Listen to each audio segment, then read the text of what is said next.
I think books can change lives.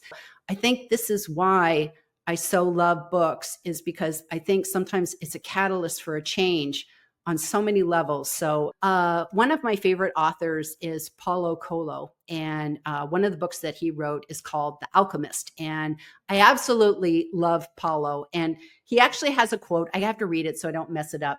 And it's, "Nothing in this world happens by chance." And I love that quote. So Oprah had Paulo Coelho on as a guest one time, and they were talking about The Alchemist. And The Alchemist was Paulo Coelho's very, very first book.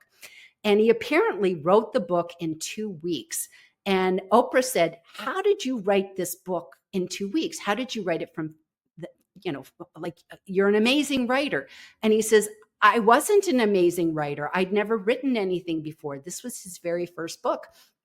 And he said, I just wrote the book." Like, he just sat down with a piece of paper and wrote the book. So she said, "How did you write the book?"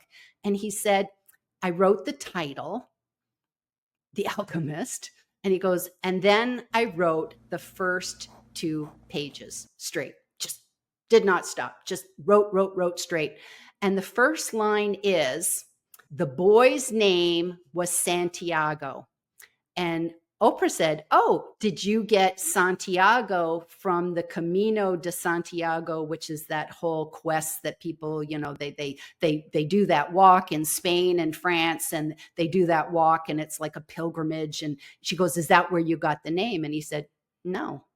So she said, "Oh, well, where did you get Santiago from?" And he said, "A book."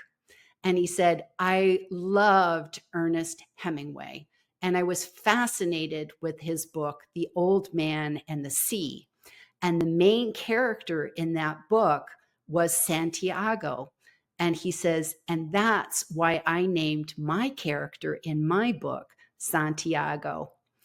And when I heard that, it just gave me chills, because it made me realize that when we read books, somehow that reading of a book, it excites something in us. It's like it lights a little light in us, like fireflies or something.